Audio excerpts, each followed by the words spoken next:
All this week, IdeaStream on TV, radio, and web is spending time focusing on depression. It's estimated that 1 in 6 of us will experience an episode of major depression sometime in our lives. Experts say that in 10 years, depression will be the leading cause of disability, not just in the U.S., but around the world. Medication is the most common treatment for depression, and antidepressant drugs are now the most commonly prescribed class of medicine in the United States. But there are other ways to treat depression, including psychotherapy and art therapy. Here in Northeast Ohio, the Art Therapy Studio of Cleveland has been using art to help people since 1967. As you'll see in this next segment, they use the creative process to identify and treat both the psychological and physical challenges of their patients. I became blind in one eye. I became down with Williams syndrome. I lost my dad. When I was young, I was in an accident. It's mostly good things, not bad things, that's bottled up there. The good things that I'm bottled up there all that time, I'm ready to express them here, then express them out there. Okay, now you can do that, or you can try to throw it a little, all right?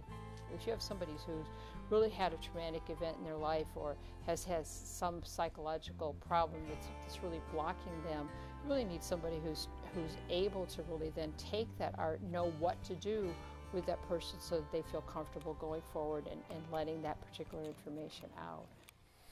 So, would you like to cut out some Christmas trees?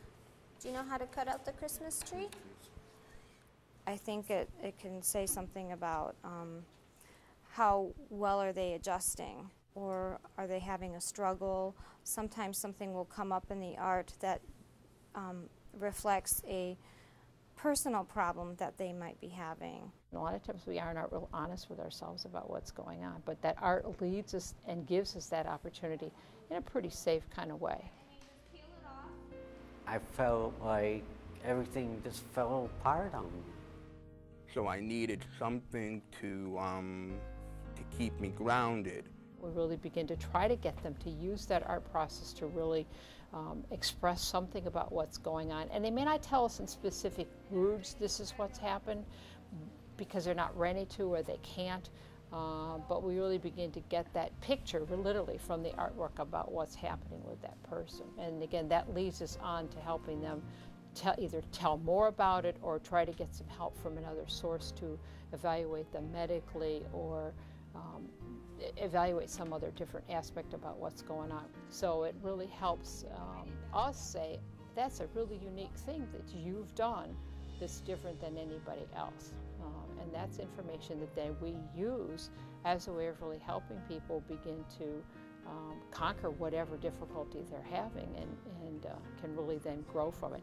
Can the person enjoy that process? Of course. Can they hang it on the wall? Can they give it to their friends and relatives? Yes, lots of people say, oh, this is the greatest piece I've done. I really love this piece. Or I made this for my granddaughter. This is just a really beautiful thing. She'll have it in her bedroom for years. But it's also significant in other kinds of ways because of what that person's really saying about something about that piece of artwork. I liked the classes because I could be very creative by doing things that I wanted to do for a long time. I'm more able to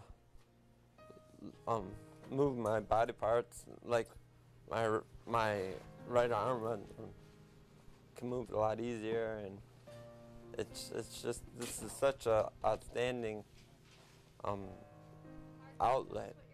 Going and getting involved in art therapy with a trained art therapist, that will really help get them to both trust that process and then allow that art to really help them open up about what's going on. And again, the reason you want a trained therapist is because you really then know what to do with that information. Now, let's take the rolling pin and pound it out.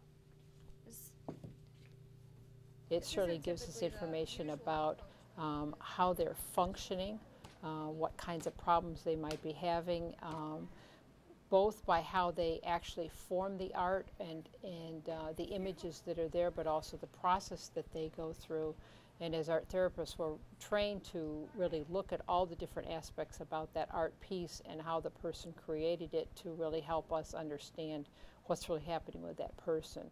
Well, it helped me personally to get myself back mentally, emotionally. It makes me feel more comfortable at ease. Keeping things hidden keeps you from getting better. By being able to really open that up and put that out, and again, whether that's real obvious format or that's in a more maybe abstract or disguised kind of format, it really allows that person to say, there it is, I did that, it's up on the wall, it's for everybody to see, and it's okay.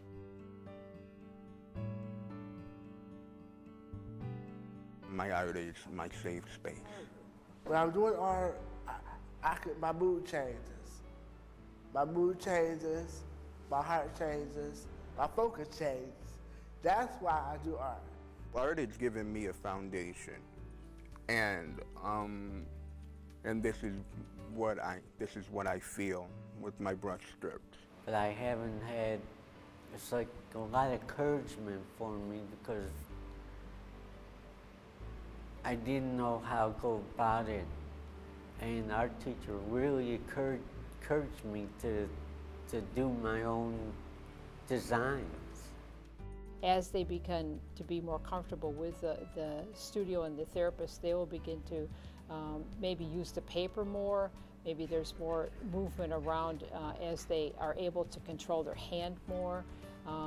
There are all different kinds of things that we would really see as progress. They also find out that others in the group have experienced the same thing.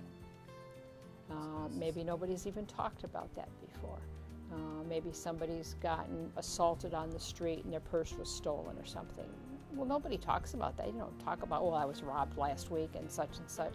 But you find out then that 3 other people have had similar things happen to them.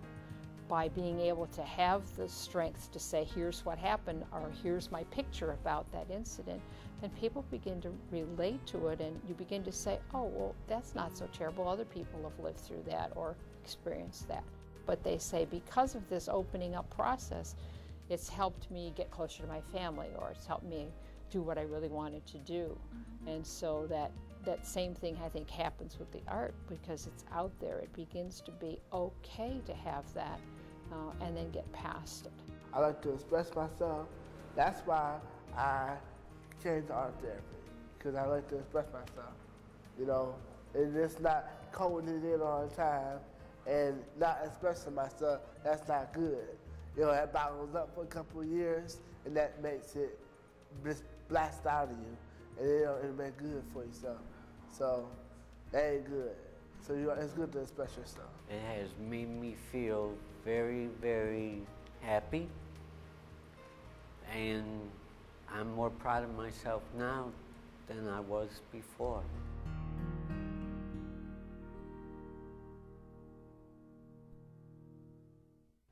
To learn more about the Art Therapy Studio of Cleveland, log on to the Applause website at WVIZ.org for a link to their homepage, or call 216-791-9303.